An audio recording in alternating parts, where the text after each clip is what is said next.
Oi, gente! Então a gente vai voltar aqui para nossa aula de ética. Eu sou a professora Mariana, para quem já me esqueceu aí. E vamos voltar aqui então com o assunto do subestabelecimento. Então eu falei para vocês que existiu o subestabelecimento com reservas e sem reservas. Quem que lembra do macete que eu dei? Que subestabelecimento com reservas é com o advogado inicial, junto no processo.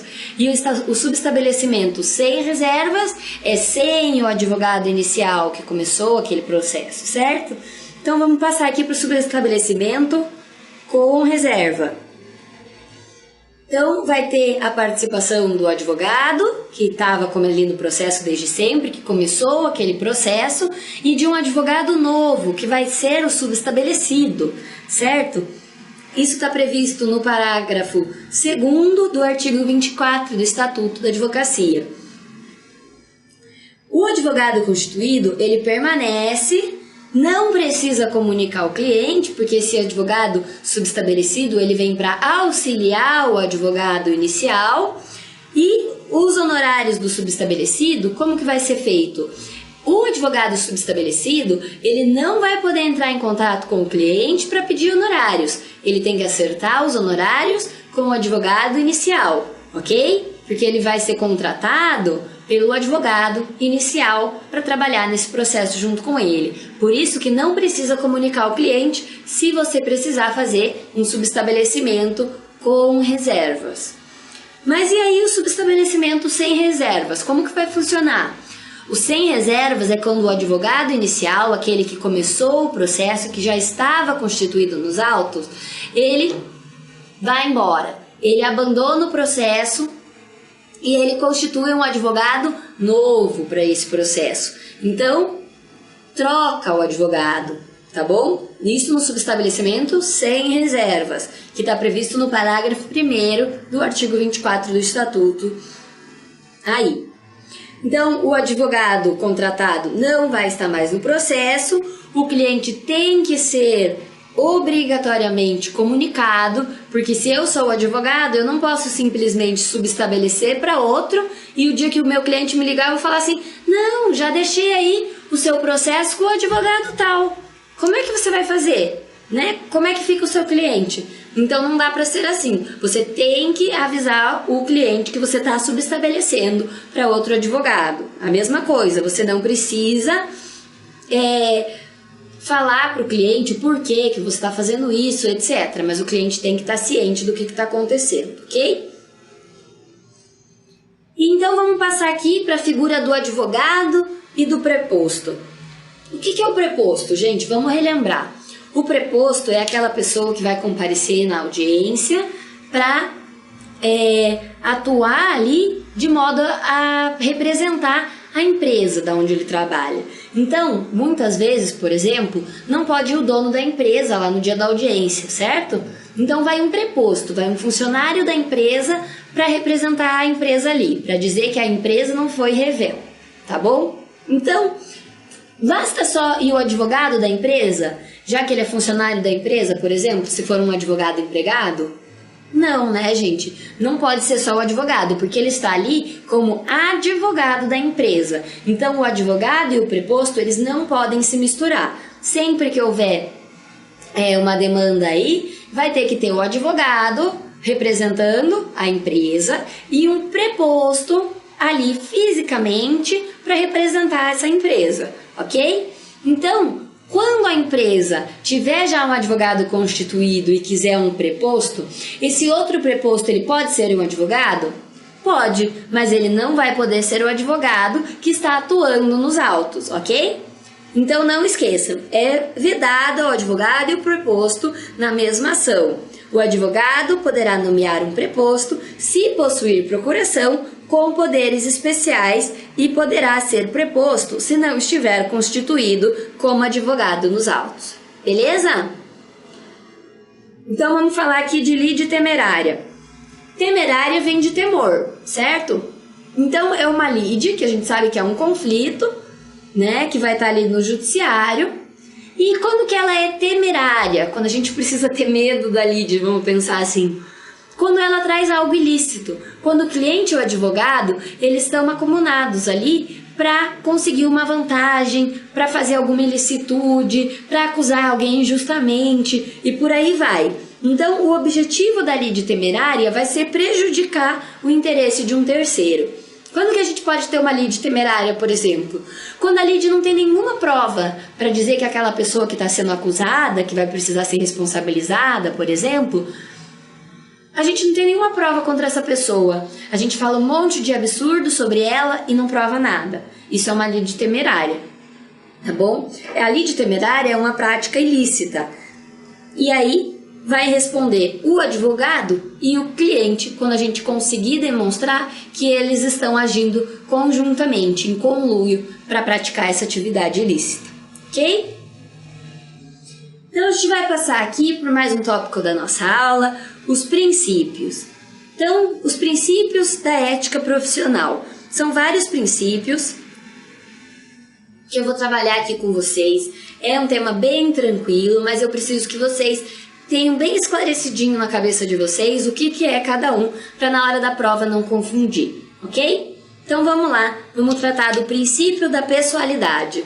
Pessoalidade quer dizer que vai ter um contato pessoal entre o advogado e o cliente. Então, não pode simplesmente você contratar um advogado por um site de consultoria sem saber quem é o advogado, sem ter o nome dele ali, sem você saber a pessoa do advogado, quem ela é. Então precisa ter esse contato pessoal, precisa haver essa pessoalidade no serviço do advogado. E o princípio da confiabilidade. Confiabilidade vem de confiança, esse é bem tranquilo. O princípio da confiabilidade, então, ele vai estabelecer que o advogado e o cliente, eles precisam confiar em ambos ali, tem que ser uma confiança mútua, tá? Por quê? Porque só assim eles vão conseguir levar o processo de uma maneira justa, de uma maneira adequada, harmoniosa, tá? Então não adianta o advogado e o cliente ficarem tendo conflito, o advogado não acreditar na palavra do cliente, o cliente não confiar nos atos que o advogado pratica, ok? Precisa existir confiança mútua para haver ética dentro de uma relação profissional. Também tem o princípio do sigilo profissional. Eu já falei para vocês, né, que o sigilo, ele não é apenas um princípio, ele é um dever. O advogado, assim como o médico, por exemplo, ele tem que guardar para ele as informações que o cliente traz. Mas esse princípio, ele não é absoluto. Por quê? Porque ele pode ser quebrado, esse sigilo, dependendo do caso. E a gente vai trabalhar isso um pouquinho mais pra frente. Então segura a sua ansiedade aí, guarda na sua cabeça que existe o princípio do sigilo profissional, que esse sigilo é um dever do advogado e que esse sigilo pode ser quebrado. E a gente vai estudar daqui a pouquinho como que é essa quebra do sigilo, como que ela acontece. E a gente precisa saber também, quanto ao princípio do sigilo profissional, que o sigilo ele deve acontecer antes, durante e posteriormente ao atendimento do cliente ou do processo, ok? Então, quando o cliente começa a procurar a gente já não pode sair por aí falando que o fulano de tal ligou para você para falar que tem um problema, que quer fazer um processo. Quando você atende o cliente, você também não pode sair divulgando essas informações que o cliente trouxe para você. O processo acabou, você fez o processo, você fez um contrato, ou você fez um acordo lá no seu escritório entre esse seu cliente e outra pessoa, você não pode falar. Ok? Não pode sair contando, não pode dar entrevista e falar o nome do cliente, não pode desmascarar a identidade do cliente, ok? O princípio da não mercantilização. Então, o que é mercantilização ali? É o comércio, né, gente? A gente não pode praticar advocacia de modo que ela pareça ser um comércio, que ela seja uma empresa, por exemplo. O que acontece? A gente não pode construir uma sociedade de advogado e ter lá no finalzinho dela LTDA, sob essa forma de sociedade limitada. Por quê? Porque nós somos uma sociedade de advogados e não uma sociedade comercial. Não pode estabelecer nome fantasia por escritório, eu não posso colocar lá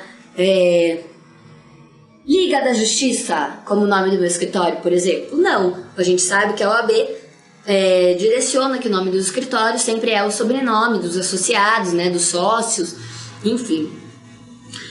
A gente não pode fazer um anúncio da nossa sociedade de advogado em outdoor, não pode distribuir panfleto na rua, falando da sua atividade, né? A gente sabe que o máximo é ir trocar um cartão de visita, mas a gente não pode sair espalhando ali no sinaleiro um cartão de visita nosso também, sendo que a gente é advogado, a gente tem que manter essa publicidade de forma discreta. Lembra que eu falei pra vocês? Sempre utilizando do bom senso. A gente vai falando dessas coisas aí durante todos os blocos para ir gravando na cabeça de vocês e na hora da prova vocês não errarem, ok? E também não pode colocar na publicidade do escritório o nome dos clientes mais importantes. Aquilo que eu falei para vocês, você não pode desmascarar o seu cliente, não pode mostrar quem é. Por mais que você atenda a empresas, né, de alto escalão, que você tenha os clientes aí que estão na mídia, políticos, etc., você não pode sair por aí falando a identidade dos seus clientes, ok? E o princípio da exclusividade. Então, a advocacia, ela tem que ser exercida com exclusividade. Ela não pode ser exercida com outro tipo de atividade. Por exemplo, imobiliária e advocacia Martins, por exemplo. Contabilidade e advocacia Souza, Silva, Santos. Não importa, não pode acontecer essa junção entre duas atividades no mesmo local. A pessoa que exerce a advocacia, ela tem que exercer a advocacia. Ela não pode fazer uso de outras coisas, de outras empresas, de outras atividades para promover o seu escritório. Por mais que eu seja advogada e tenha uma padaria com a minha família, eu não posso estar na padaria distribuindo o panfleto do meu escritório. Eu não posso colocar um outdoor lá e falar assim, advocacia nos fundos da padaria, venham todos. Né? Então, não é assim. A gente sabe que isso tem que ser feito de uma maneira exclusiva. Então, se você tem um escritório de advocacia, lá dentro do seu escritório só vai poder ser exercido a advocacia, ok? Princípio da publicidade, que a gente já tem falado aí, né, nos outros blocos. Tudo que for com relação à publicidade, a gente tem que lembrar que vai ser com moderação e com discrição. Por quê? Porque se a gente extrapolar esses limites aí da publicidade que o Estatuto traz para nós, a gente pode incorrer em alguma infração e receber uma sanção por ela. Esse também vai ser um assunto trabalhado aí nas próximas aulas, que tem os artigos específicos do Estatuto, mas o que vocês precisam saber agora é que sim, pode ocorrer a publicidade, não é de modo absoluto, aí ela é limitada, tem que ocorrer de modo discricionário, desculpa gente, com discrição e moderação, e ela vai ter que ter o caráter, então, informativo. Vocês têm uma professora louca, né, mas vocês vão se acostumando, viu? A gente fala besteira e a gente corrige tudo aqui no mesmo momento, não tem problema não. Então, a gente chega aqui para a parte mais importante da nossa aula. A gente vai falar aqui sobre os direitos dos advogados, tá? Antes da gente falar de direitos dos advogados, a gente tem que pensar uma coisa.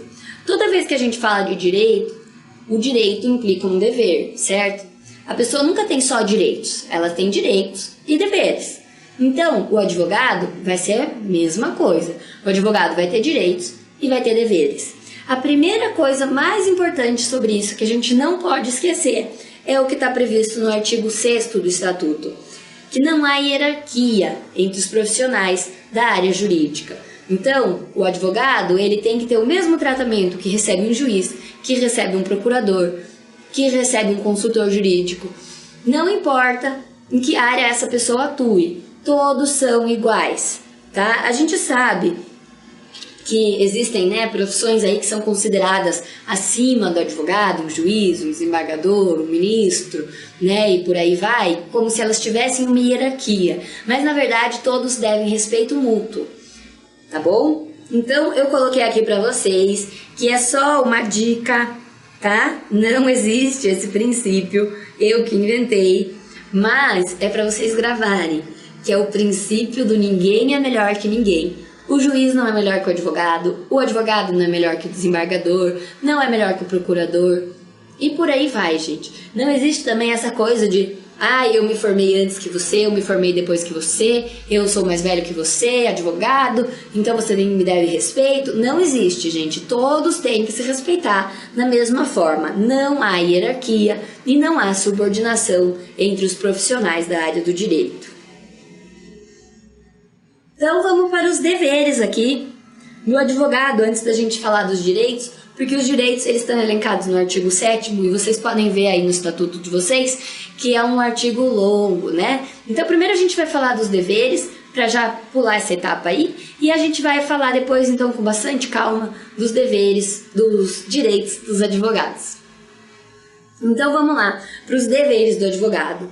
Atuar com destemor, independência, honestidade, decoro, veracidade, lealdade, dignidade e boa-fé. Segundo dever do advogado, contribuir para o aprimoramento das instituições, do direito e das leis. A gente não pode mudar o que está escrito na lei, por exemplo, para ir ao nosso favor. A lei vai dizer lá, não pode tal coisa, e a gente peticiona e diz que a lei diz que pode tal coisa. Não pode fazer isso. Então a gente tem que contribuir para com que o direito, né, com que as leis sejam cumpridas e que se a gente achar que tem alguma coisa errada nelas, a gente tem que cumprir para o aprimoramento dessa lei. A gente tem que procurar as autoridades legislativas para procurar uma solução, né, para essa lei ser modificada, dar uma sugestão ou qualquer outro tipo de coisa, mas a gente não pode mudar o que já está escrito na lei, tá bom? Então a gente deve, como advogado, estimular a conciliação entre os litigantes, prevenindo sempre que possível a instauração de litígios. O que acontece muito hoje? Existem advogados que eles preferem que o cliente entre, né, com o processo na via judicial, ingresse ali com a demanda, porque o advogado pode cobrar mais honorários, o processo, né, se estende ao longo do tempo, demora mais, o cliente paga mais para o advogado e etc. Só que a gente precisa perder essa cultura de judicializar tudo. Por quê? Porque às vezes não só, né, pro cliente ali financeiramente, mas também emocionalmente, é melhor ele fazer um acordo. Então o que acontece? O advogado ele tem que estimular esses outros mecanismos aí de composição de litígios, como a mediação, a conciliação, a arbitragem, de modo a fazer com que o interesse do cliente seja efetivado da melhor e mais rápida maneira possível.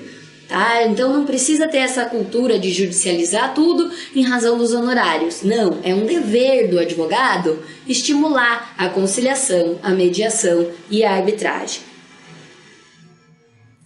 Como o novo CPC ele traz aí pra gente essa obrigação agora de existir uma audiência de conciliação na parte civil, pode ser um tema que caia bastante na sua prova, tá? Então fica ali ligadinho para esse dever do advogado de motivar aí, fomentar a mediação, a conciliação e a arbitragem, ok? Esses mecanismos alternativos de resolução de controvérsias. Mais um dever do advogado aqui então, aconselhar o cliente a não ingressar numa aventura judicial. O que acontece, gente? O que é essa aventura judicial? A gente lê ali, até parece engraçado, né?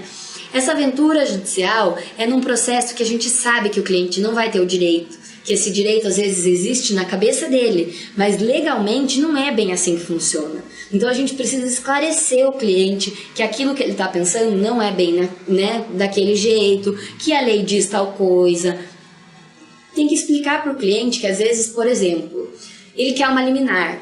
E não cabe liminar no caso dele. Não existe perigo de dano, né, perigo eminente ali, etc. Então não vai ter como você propor uma liminar em juízo. Mas o teu cliente quer porque quer. E aí você tem que fazer o quê? Aconselhar o cliente a não ingressar nessa aventura. Por quê? Porque vai ser negado. Você sabe que vai ser negado. Você tem o conhecimento técnico. E aí você precisa impedir com que o seu cliente leve adiante essa aventura jurídica. Ficou claro para vocês? Vamos passar aqui para o próximo dever do advogado, então. Pugnar pela solução dos problemas da cidadania, pela efetivação dos seus direitos individuais, coletivos e difuso no âmbito da comunidade. Então, o que é isso?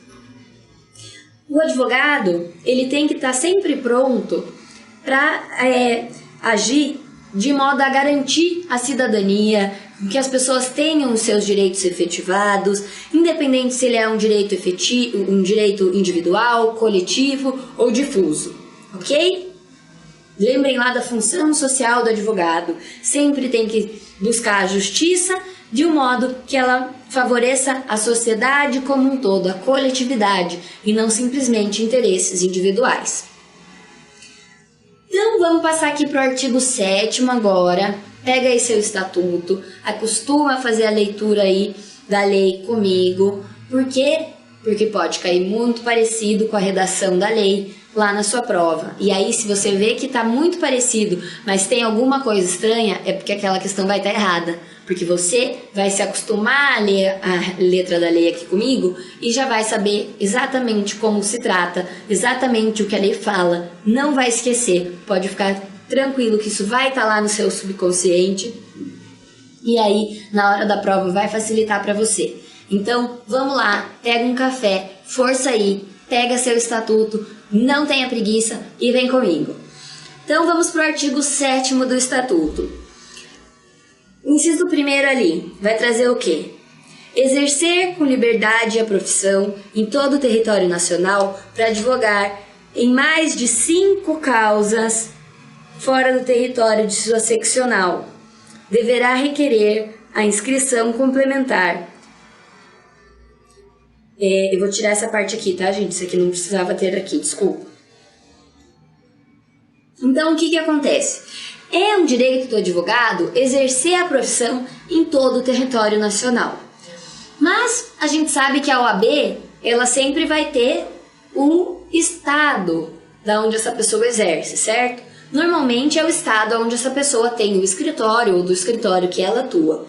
Mas ela só pode atuar naquele estado onde ela vive?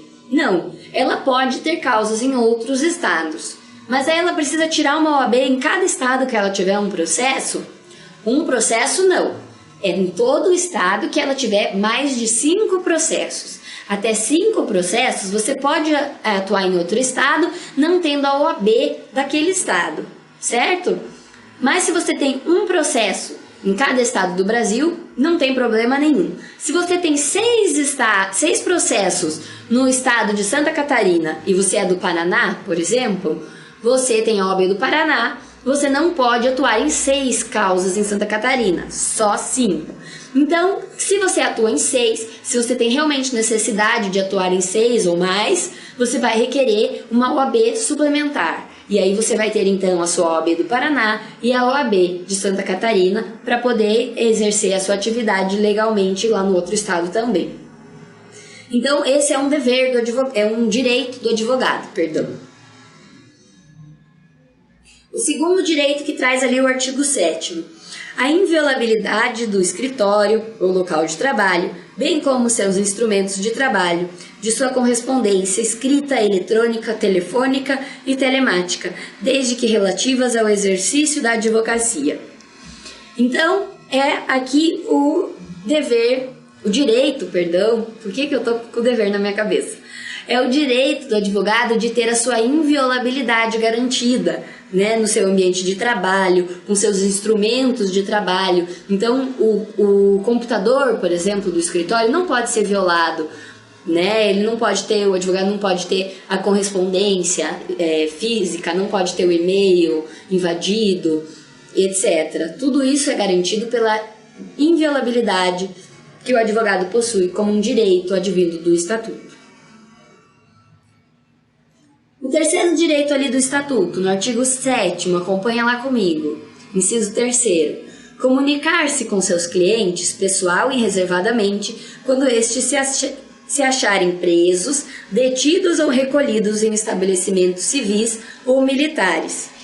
Então, não importa se o cliente já te deu a procuração ou não, você tem direito de falar com seu cliente pessoal e reservadamente, independente do tipo de processo que ele esteja, respondendo, se ele for preso, enfim.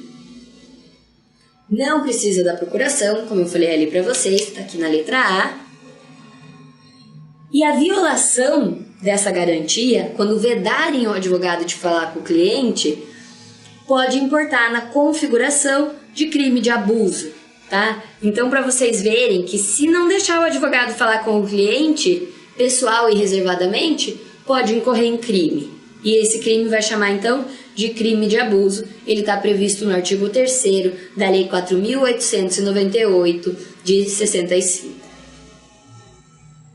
Letra C, ainda sobre essa possibilidade do advogado comunicar-se com o cliente reservadamente e separadamente. C. É ilegal vedar a presença do advogado no contato com o seu cliente, ainda que esse seja considerado incomunicável. Então, se seu cliente foi detido e ele está lá considerado como incomunicável, ninguém pode falar com o seu cliente, ninguém da família, ninguém da imprensa, ninguém.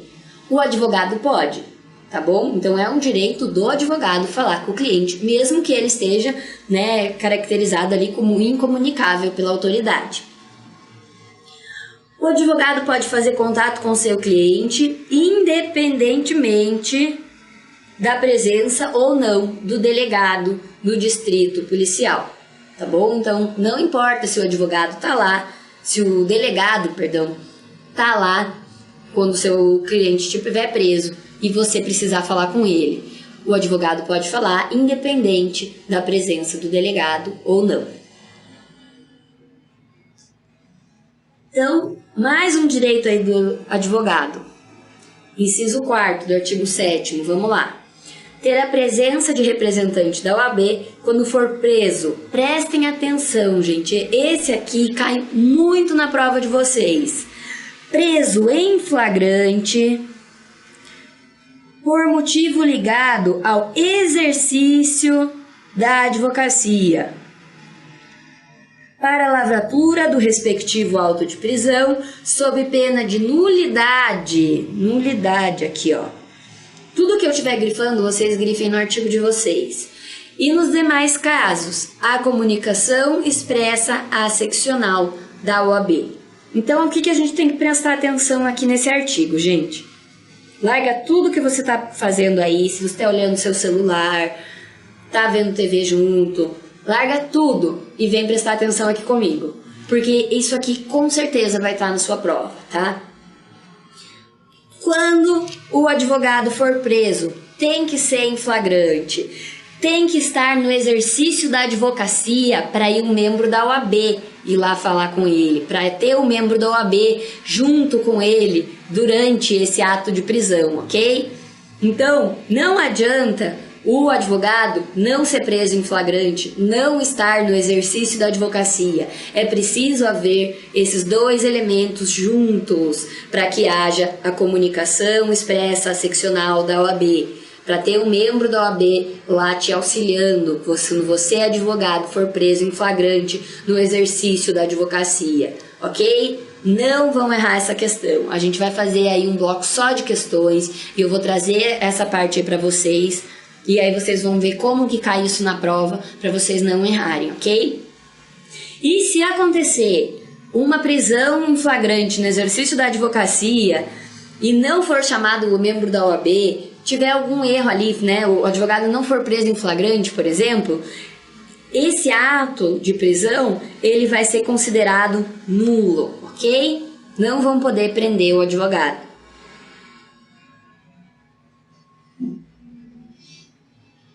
Então aqui, ó, eu trago, bem chamativo para vocês. Preso em flagrante no exercício da profissão em caso de crime inafiançável. Percebem que aqui são 3 requisitos, ó. Preso em flagrante é o número 1.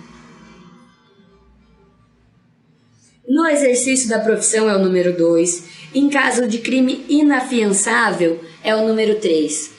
Nos casos de prisão em flagrante desvinculada do exercício da atividade profissional, não há obrigatoriedade do acompanhamento do representante da OAB. E pouco importa se o crime é afiançável ou não. Anota isso, gente, por favor. Coloca lá um post-it do lado da sua cama, no seu espelho, onde você estuda. Eu não sei como é que é a forma de você gravar, mas a gente vai descobrir isso. E você vai descobrindo, né, ao longo do seu estudo, qual é a melhor forma de você gravar. Se é você escrevendo, se é você escutar, se é você enxergar alguma coisa que está pendurada na sua parede. Não sei, mas você vai ter que me ajudar a descobrir. E aí, como for essa melhor forma de você gravar, você vai colocar essa informação, porque isso com certeza vai estar na sua prova. Então vamos revisar aqui de novo. Para o advogado ser preso no exercício da advocacia, tem que ser preso em flagrante e tem que ser um crime inafiançável. E também vai ter que ter o acompanhamento de um membro da OAB para essa prisão acontecer, certo? Se o advogado é preso sem ter nada a ver com a atividade profissional, não importa se é crime inafiançável ou não, não importa se é prisão em flagrante ou não, não precisa chamar um profissional da OAB, né, um membro da OAB, representante da OAB, para acompanhar esse advogado. Tem que ser em razão da atividade profissional, tem que ser preso em flagrante, tem que ser crime inafiançável, ok? Então a gente vai continuar a falar do direito dos advogados no próximo bloco. Guarda seu estatuto aí e vem comigo!